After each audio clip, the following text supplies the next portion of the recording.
Greetings, citizens. It is I, your good friend, Ex Mortis, and I just wanted to do a sort of off-the-cuff video series about some of the toys that I have been collecting as part of my midlife crisis. And here we start with probably, I think chronologically, the first toy that I ordered in said crisis is Premium DNA's Madballs. Do they have like a name? Like Mad Poppin' Boys? I don't know. I think they're just Madballs figures. These things, years in the making. Like just before COVID, these were solicited, I think, for pre-order through... It's a long story. Get back into that later. And I had them on pre-order for, I think, more than a year and a half, if not 2 years. Some of them from the company that made them, and some of them from Big Bad Toy Store. These are great figures to me. These retailed at $35, which is insane for the size, weight, accessories, articulation. They're all ratcheted. All the like elbow joints are solid. The only thing about the articulation, the legs are a little weird. I have a hard time figuring out like what you're supposed to do with the legs. I think some of them shipped to me with the legs backwards, so I think I'm not the only one. Like somebody in the factory doesn't know what the legs are supposed to do. They have many exchangeable hands, as you can see here. The bane of any modern toy collector. Got a frickin' box of hands. They all have interchangeable parts, which is kind of a theme amongst everything I've been collecting here in my 40s. And I think that's as much for fun as like cost saving.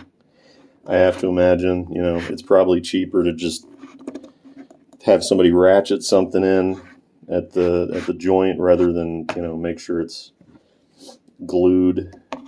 A lot of these, I think, are still available around the internet. In some of these might still be in stock. I don't know. I saw some on I'd forgotten the website, but they might still be out there. I don't know. But this is my favorite guy, Oculus Orbis here. Let's see what's next on the script. So I mentioned these were years in the making. These were solicited before COVID by a company called Megalopolis Toys. We're going to get into the bad stuff now.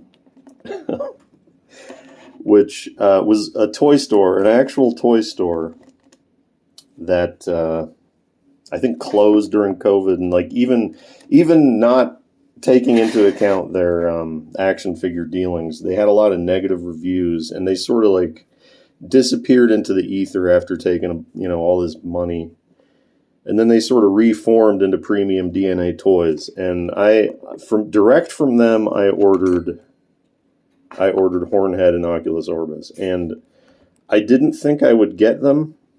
It was starting to be like they've just run away with my money, and a lot of people thought this. But I did eventually get them. Bruise Brother and Splitting Headache I ordered from Big Bad Toy Store, and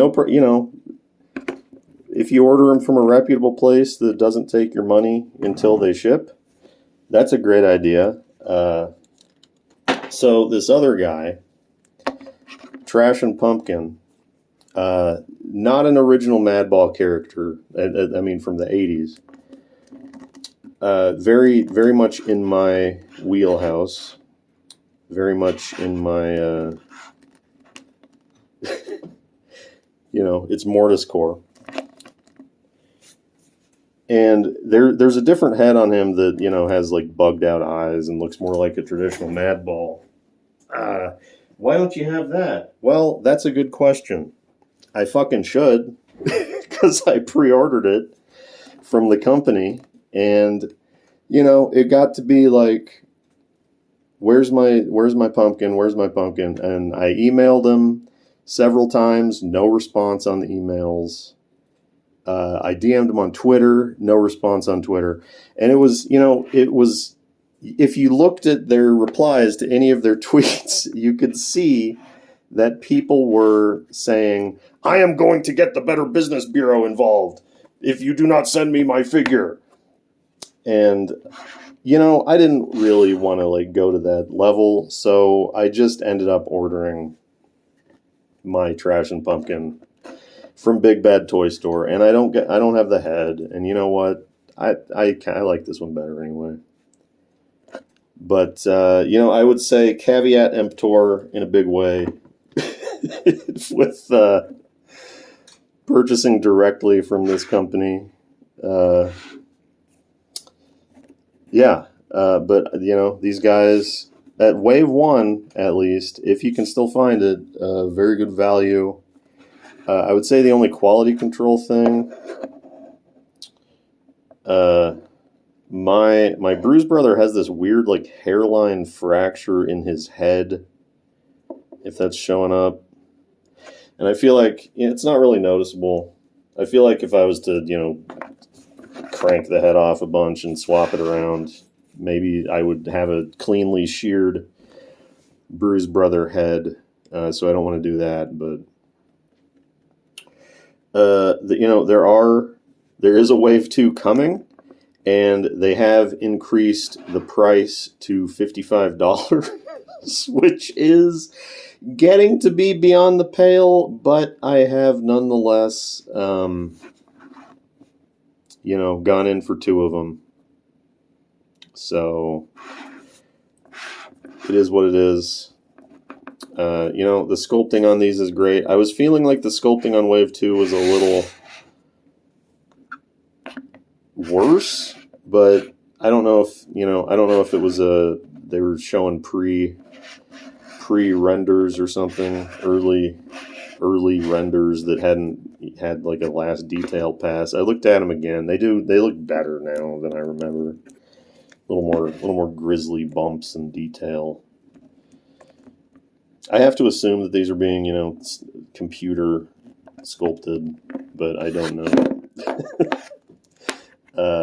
But yeah, I love the Madballs, and if nothing else happens with these toys, that's fine. They did a pretty good selection of 4 for Wave 1. I don't love Splitting Headache.